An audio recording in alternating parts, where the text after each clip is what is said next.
अस्सलाम वालेकुम 9th class. बेटे open your chemistry book chapter number 2 बेटे हमने कंप्लीट कर लिया है। चैप्टर 2 की एक्सरसाइज मैं आप लोगों को आज करवाऊंगी। Open your books page number 29 बेटे आप लोग ओपन करें अपनी बुक का पेज नंबर 29। चैप्टर 2 की एक्सरसाइज आज हम करेंगे। लेट्स स्टार्ट बेटे। आपकी एक्सरसाइज का फर्स्ट क्वेश्चन है टिक द करेक्ट आंसर। आपके पास एक क्वेश्चन दिया हुआ है, आपको 4 ऑप्शन दिए जाएंगे। जो करेक्ट ऑप्शन होगा आपने उसको टिक मार्क करना है। ये कंपलसरी क्वेश्चन है आपके पेपर का, इसे आपने अटैम्प्ट करना कंपलसरी होता है, आपने इसको अटैम्प्ट लाजमी करना है, ठीक है। इसका मतलब ये हुआ कि आपने एमसीक्यूज़ बेटे आप चॉइस पे नहीं छोड़ सकते और एमसीक्यूज़ कंपलसरी हैं, इसलिए हमने पूरा चैप्टर अच्छी तरह से प्रिपेयर करना है।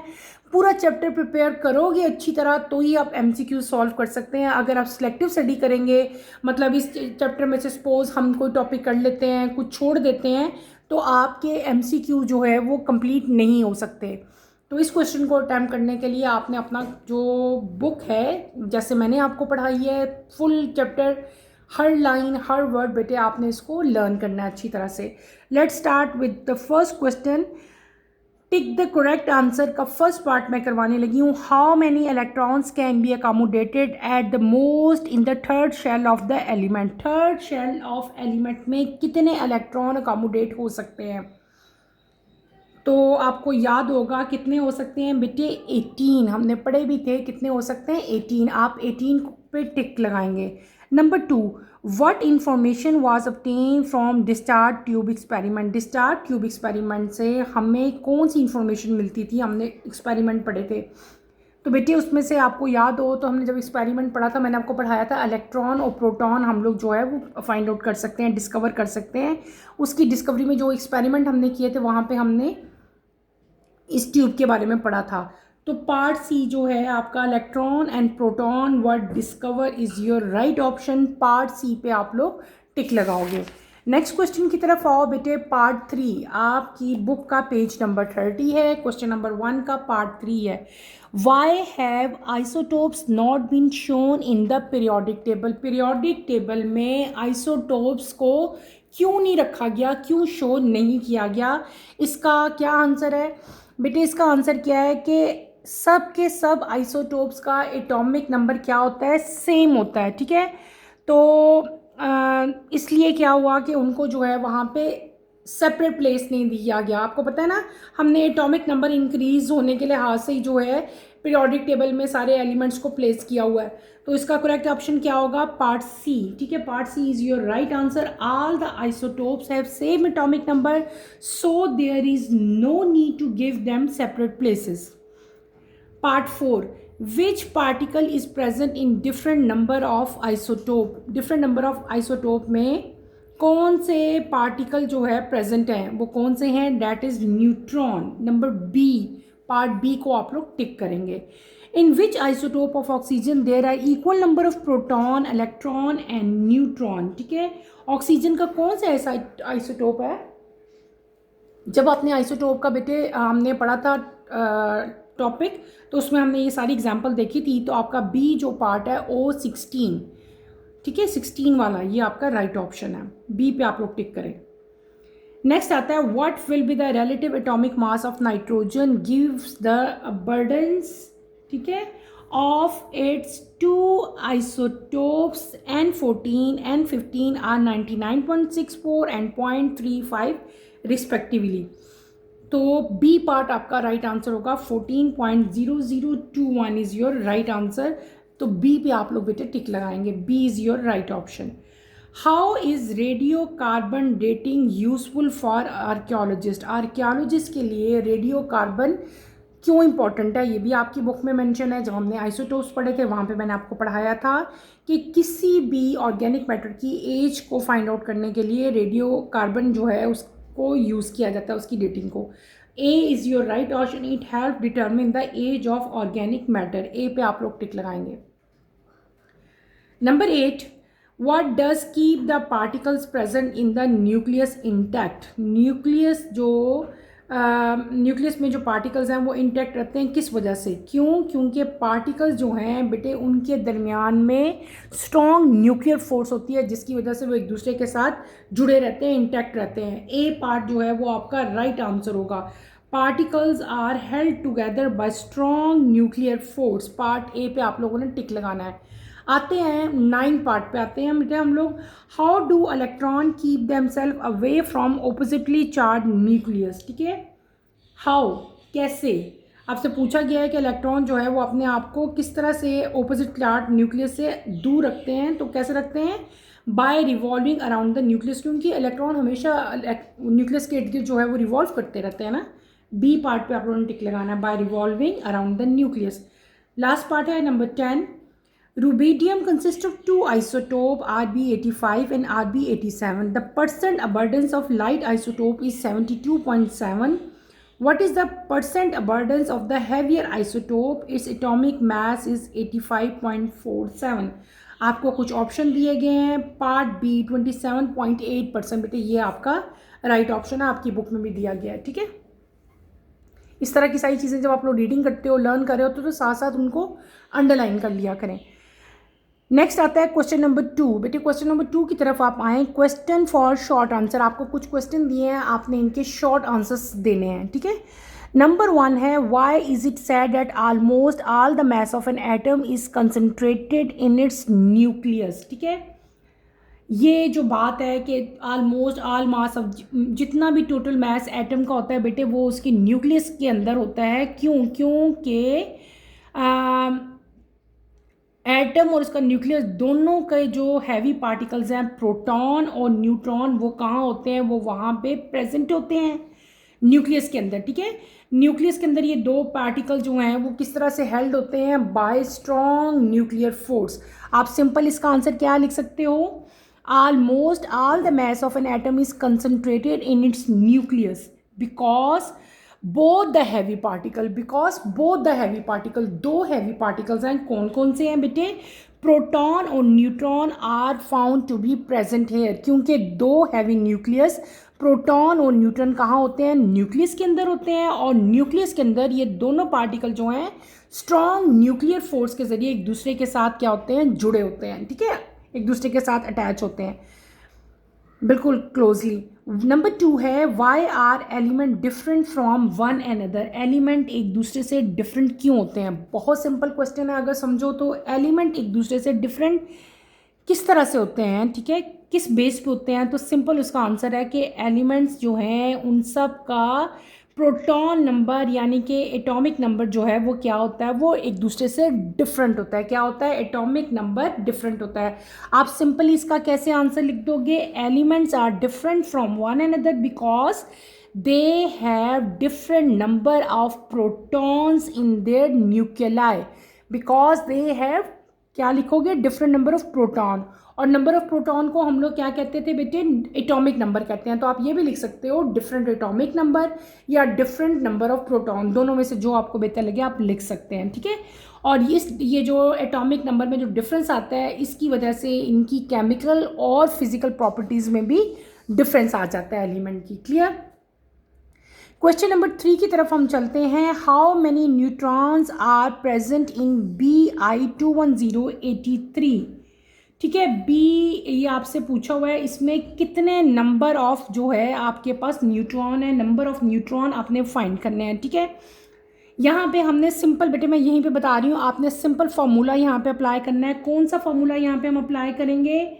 हमने एन फाइंड करना है, number of neutron. N is equals to A minus G. ठीक है, नज़र आ रहा है बेटे आपको? ये क्या फार्मूला मैं यहाँ पे यूज़ करूँगी? N is equals to A minus G. A क्या होता है? Atomic number. जी क्या होता है? Atomic mass. ठीक है, नंबर ऑफ प्रोटॉन होते हैं ना एटॉमिक नंबर। तो ये जो 210 है, आप 210 लिखोगे यहाँ पे, माइनस क्या कर देंगे हम? 83 कर लेंगे। नंबर ऑफ प्रोटॉन और टोटल नंबर उसके जो है, इन दोनों को जब हम माइनस करेंगे तो आपके पास क्या आ जाएगा? 127 आ जाएगा। तो 127 क्या है? Number of neutron. ठीक है, number of neutron, number of proton, और ये क्या है? एटॉमिक नंबर है आपके पास। ठीक है, एटॉमिक मास, सॉरी, ये एटॉमिक मास है और इन सबको इसका अगर आपने नंबर ऑफ़ न्यूट्रॉन, हमने आपको याद होगा बेटे मैंने आपको न्यूमेरिकल्स भी करवाए थे, हमने इसकी एग्जांपल्स भी की थी कि एटॉमिक नंबर हम लोग किस तरह फाइंड करते हैं। ठीक है, यहाँ पे आओ देखो, ये इधर आपकी बुक में यहाँ पे लिखा था n = a - z। ठीक है, ये वाला फॉर्मूला आपने याद रखना है, ये यहाँ पे दिया भी हुआ है। n क्या है, नंबर ऑफ़ न्यूट्रॉन है, ये आप याद रखो। ठीक है, z क्या चीज़ है, एटॉमिक नंबर है, और a क्या चीज़ है, मैस नंबर है। तो हमने वही फार्मूला यहाँ पे भी मैंने अप्लाई किया, सिंपल यही फार्मूला आप यहाँ पे अप्लाई करोगे। n = a - z, values put करो और आपने सिंपल सब्ट्रैक्शन करोगे तो क्या आ जाएगा, नंबर ऑफ़ न्यूट्रॉन आ जाएंगे। क्लियर हो गया। नेक्स्ट चलते हैं हम क्वेश्चन नंबर 4 की तरफ। Why is tritium H31 is a radioactive element. Tritium यानी कि जो हाइड्रोजन का आइसोटोप थे, हाइड्रोजन के 3 आइसोटोप थे ना, तो वो आपसे पूछा हुआ है ये रेडियो एक्टिव एलिमेंट क्यों है, वाई। तो ट्रीटियम जो है बेटे ये रेडियो एक्टिव एलिमेंट है क्योंकि इसका न्यूक्लियस जो है वो अनस्टेबल है। आपने क्या लिखा है, because it's nucleus is unstable, क्योंकि इसका न्यूक्लियस जो है वो अनस्टेबल है। इसके अंदर एक प्रोटॉन और क्या है बेटे, 2 न्यूट्रॉन है। ये लिखा भी हुआ है ना यहाँ पे, H1 और 2 और 1 3 होते हैं ना, तो ये पूरा उसका नंबर लिखा हुआ है। इसके अंदर एक प्रोटॉन और 2 न्यूट्रॉन होते हैं, आपने ये लिखना है, जिसकी वजह से यहाँ पे इम्बैलेंस जो है वो रेशो बनती है। इस इम्बैलेंस रेशो की वजह से ये स्टेबल नहीं होता और ये अनस्टेबल हो जाता है। ठीक है, आप अब समझ आ गई आपने क्या बताना है कि ट्रीटियम इज़ एन अनस्टेबल, ठीक है, एलिमेंट, रेडियो एक्टिव एलिमेंट है, और इसका न्यूक्लियस जो है वो अनस्टेबल है। क्यों अनस्टेबल है, क्योंकि इसके अंदर एक प्रोटॉन और 2 न्यूट्रॉन है जो एक इम्बैलेंस क्रिएट कर देते हैं, ठीक है, उसकी रेशो में। क्लियर। नेक्स्ट चलते हैं क्वेश्चन नंबर 5 की तरफ। How can an atom absorb and evolve energy. कोई भी एटम एनर्जी एब्जॉर्ब कैसे करता है और इवॉल्व कैसे करता है, ये हमने पढ़ा था, मैंने आपको डिटेल से पढ़ाया था। 2 चीज़ें थी, एक हमने क्या पढ़ी थी कि इलेक्ट्रॉन जो हैं वो लोअर से हायर पे जंप करेंगे या इलेक्ट्रॉन हायर से लोअर पे जंप करेंगे। एक केस में एनर्जी एमिट होगी, एक केस में एनर्जी एब्जॉर्ब होगी। याद आया बेटे, मैंने आपको पढ़ाया था। अब होगा क्या, मैं आपको बेटे ओरली बता रही हूँ, आपने इसे खुद राइट करना है। एन एटम एब्जॉर्ब एनर्जी, एक एटम कब एनर्जी एब्जॉर्ब करेगा, जब इलेक्ट्रॉन लोअर से हायर पे जंप करेगा। व्हेन एन इलेक्ट्रॉन जंप या move from lower energy level to higher energy level, it absorb energy. क्या आ जाएगा, इट एब्जॉर्ब एनर्जी। दोबारा बताती हूँ, an atom can absorb energy when electron moves from lower energy level to higher energy level। जब एक electron बेटे lower से जंप करके हायर एनर्जी लेवल पर जाता है तो वो क्या करता है, एनर्जी को एब्जॉर्ब करता है। अब आते हैं हम नंबर 2 पे। नंबर 2 पूछा है कि वो इवॉल्व कब करता है, तो आप बताओगे कि an atom can evolve energy when an electron move from higher to lower. उसका ऑपोजिट हो जाएगा, जब इलेक्ट्रॉन हायर से लोअर पे, ऊपर से नीचे जंप करेगा, ऊपर से नीचे आएगा तो एनर्जी वो लॉस करेगा। उसका एनर्जी लेवल क्या है, इवॉल्व हो जाएगी, उसकी एनर्जी लूज हो जाएगी, रिलीज हो जाएगी। ठीक है, क्लियर हो गया। क्या कह दोगे, an atom can evolve energy, release energy कब, when an electron move from higher level to lower level. Lower से हायर पे जाते हैं तो एटम एनर्जी एब्जॉर्ब करता है, हायर से लोअर पे आते हैं तो एनर्जी रिलीज करता है या इवॉल्व करता है। Is that clear. Question number 2 के 5 पार्ट से बेटे 5 के 5 पार्ट्स मैंने आपको करवा दिए हैं। अब हम अपने क्वेश्चन नंबर 3 की तरफ चलते हैं। कंस्ट्रक्टिव रिस्पॉन्स क्वेश्चन, आपके पास क्वेश्चन है, आपने इन क्वेश्चंस का साइंटिफिक रीज़न देना होता है कि ये अगर कोई चीज़ हो रही है तो वाई, इसका रीज़न क्या है, अगर नहीं हो रही तो भी वाई, क्यों, इसको साइंटिफिकली आपने प्रूव करना होता है। तो बेटे हम क्वेश्चन नंबर 3 करते हैं। क्वेश्चन नंबर 3 के 1 पार्ट की तरफ आएँ। Why does the energy of the electron increases as we move from first shell to second shell. जब हम देखो डिफरेंट टाइप के शेल्स है ना इलेक्ट्रॉन के इर्द गिर्द, जब एक शेल से दूसरी शेल में इलेक्ट्रॉन जो है मतलब मूव करते हैं हम लोग, तो एनर्जी जो इलेक्ट्रॉन की है वो क्या हो रही होती है, इंक्रीज़ हो रही है। क्यों इंक्रीज़ होती है, उसका रीज़न क्या है। आप सिंपली बताओगे कि the energy of the electron increases as we move from first shell to second shell, ठीक है, because the second shell is farther away. देखो सेंटर में क्या चीज़ प्रेजेंट थी, मैंने बताया था न्यूक्लियस। न्यूक्लियस के इर्द गिर्द क्या है, शेल्स हैं, 1 2 3 4। जो शेल न्यूक्लियस से जितनी दूर होता है ना, उतनी उसकी एनर्जी जो है वो क्या होती है, इंक्रीज होती है। क्या होती है, इंक्रीज होती है। फर्स्ट शेल जो है वो तो न्यूक्लियस के बहुत करीब है, इसका मतलब है उसकी एनर्जी कम है। दूसरा उससे दूर है, उसकी एनर्जी फर्स्ट की निस्बत ज़्यादा है। थर्ड वाले की सेकंड से भी ज़्यादा है। फोर्थ शेल की सबसे ज़्यादा है। तो जितना शेल न्यूक्लियस से दूर होता जाता है, उतनी इलेक्ट्रॉन की एनर्जी जो है वो क्या होती जाती है, इंक्रीज हो जाती है। क्लियर हो गया बेटे, इसको आपने एज इट इज़ ही राइट कर लेना है, जैसे मैंने समझा दिया है। क्या कि as we move from the first shell to the second shell, electron की जो एनर्जी है वो इंक्रीज होगी। क्यों, because the second shell is farther away from the nucleus, क्योंकि सेकंड शेल जो है वो न्यूक्लियस से दूर होती है as compare to first shell. और इसकी वजह से electrostatic attraction between the nucleus and the electron वो क्या कर जाएगी, वो डिक्रीज कर जाएगी। ठीक है, जितना शेल न्यूक्लियस से दूर होगी, दो मेन बातें याद रखनी है। इलेक्ट्रोस्टैटिक अट्रैक्शन जो न्यूक्लियस और इलेक्ट्रॉन के दरमियान में है वो क्या हो जाएगी, डिक्रीज हो जाएगी, कम हो जाएगी। इलेक्ट्रोस्टैटिक अट्रैक्शन क्या हो जाएगी बेटे, कम हो जाएगी। और इलेक्ट्रॉन पोटेंशियल एनर्जी गेन करता जाएगा, इलेक्ट्रॉन की पोटेंशियल एनर्जी इंक्रीज होती जाएगी। Is that clear. इसमें आपने ये तीनों पॉइंट्स मेंशन कर देने हैं। कौन कौन से पॉइंट्स मैंने बता दिए। पहला पॉइंट मैंने क्या बताया कि जितनी शेल जो है वो न्यूक्लियस से दूर होती है, उतनी इलेक्ट्रॉन की एनर्जी जो है वो इंक्रीज होती है। सेकंड शेल फर्स्ट की निस्बत और दूर होती है और फर्दर होती है, तो फर्दर अवे या मतलब दूर हो। फर्स्ट शेल इधर है तो सेकंड उससे दूर है ना, जितना दूर जाते जाएंगे एनर्जी इंक्रीज होती जाएगी, पहली बात। दूसरी मैंने क्या बताया कि इलेक्ट्रोस्टैटिक अट्रैक्शन न्यूक्लियस और इलेक्ट्रॉन की डिक्रीज होती जाएगी। तीसरी बात मैंने क्या बताई कि इलेक्ट्रॉन जो है जिस तरह उसकी इलेक्ट्रोस्टैटिक फोर्स बेटे अट्रैक्शन जो है वो कम होती जाएगी, पोटेंशियल एनर्जी उसकी क्या होती जाएगी, बढ़ती जाएगी। जब पोटेंशियल एनर्जी बढ़ती जाएगी तो इलेक्ट्रॉन जो है वो ज़्यादा एनर्जी जो है उसकी वो क्या होती जाएगी, इंक्रीज होती जाएगी, ज़्यादा होती जाएगी। ये तीनों पॉइंट्स आपने इस क्वेश्चन के आंसर में मेंशन कर देने हैं। नेक्स्ट चलते हैं हम अपने क्वेश्चन नंबर 2 की तरफ। बेटे क्वेश्चन नंबर 2 की तरफ आप लोग आओ। सेकंड क्वेश्चन है हमारा, why is it needed to load the pressure of a gas inside the gas discharge tube. हमने डिफरेंट टाइप के एक्सपेरिमेंट्स पढ़े थे जहाँ पे हमने डिस्चार्ज ट्यूब का बेटे जिक्र किया था और उसको स्टडी भी किया था। तो डिस्चार्ज ट्यूब का प्रेशर जो है वो क्यों लो किया जाता है, वाई, उसका रीज़न क्या है। इसका रीज़न ये है कि जब हम प्रेशर रिड्यूस करते हैं तो नंबर ऑफ गैस मालिक्यूल जो हैं वो भी रिड्यूस हो जाते हैं। और इसमें इसकी वजह से क्या होता है कि जो मालिक्यूल्स हैं वो कैथोड रेस का रास्ता नहीं रोकते और कैथोड से एनोड पे जो पार्टिकल्स मूव कर रहे होते हैं वो फ्रीली मूव करते हैं। क्लियर है। आप क्या लिखोगे, we need to load the pressure of the gas inside the discharge tube because, आप इसको सिंपली अपनी वर्ड लैंग्वेज में लिख सकते हैं, because gas discharge tube pressure is decrease to reduce the number of gas molecules.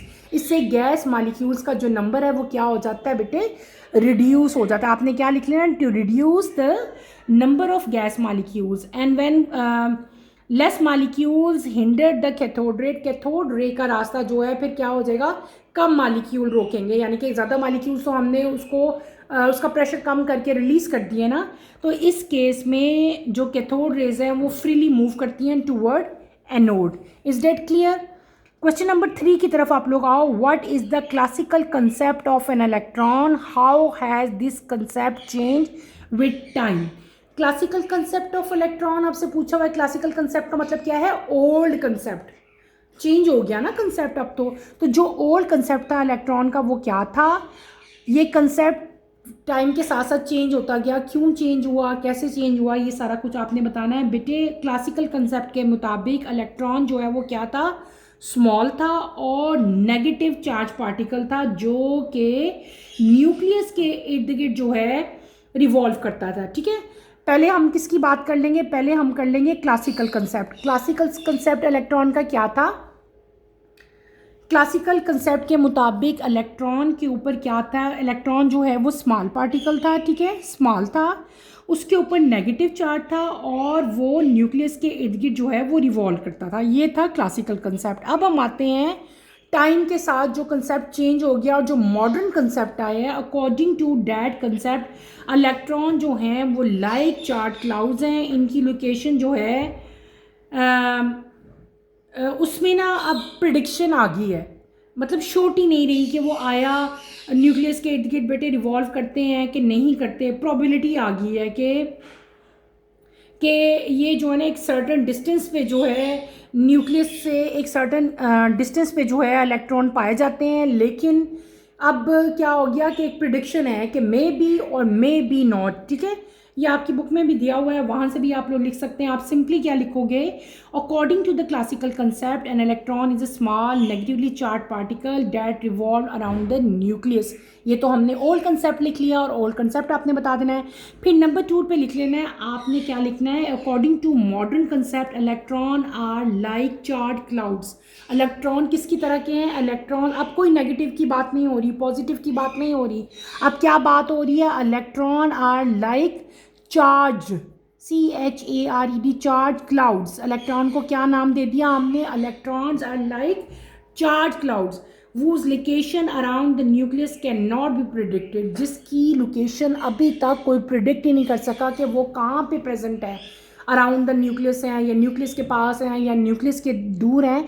ये एक new concept आ गया है बेटे कि उसकी जो लोकेशन है उसको हम लोग क्या कर सकते हैं, प्रिडिक्ट ही नहीं कर सकते, ठीक है, उसमें एक प्रोबेबिलिटी आ गई है, ठीक है, कि हमें इलेक्ट्रॉन जो है वो उसके एग्जैक्ट डिस्टेंस का नहीं पता कि उसका डिस्टेंस कितना है न्यूक्लियस से। क्लियर हो गया, इस क्वेश्चन में आपने इसको इस तरह से मेंशन कर देना है। बेटे आज के लिए इतना ही काफ़ी है। आज के लेक्चर में मैंने आपको एक्सरसाइज का फर्स्ट क्वेश्चन करवाया, that is MCQs, multiple choice question. फिर हमने question number 2, question for short answers, first 5 question थे, इसके सारे के सारे मैंने आपको कंप्लीट करवाए। कंस्ट्रक्टेड रिस्पॉन्स क्वेश्चन के फर्स्ट 3 क्वेश्चंस बेटे हमने कर लिए हैं। इंशाल्लाह कमिंग लेक्चर में हम क्वेश्चन नंबर 4 से स्टार्ट लेंगे।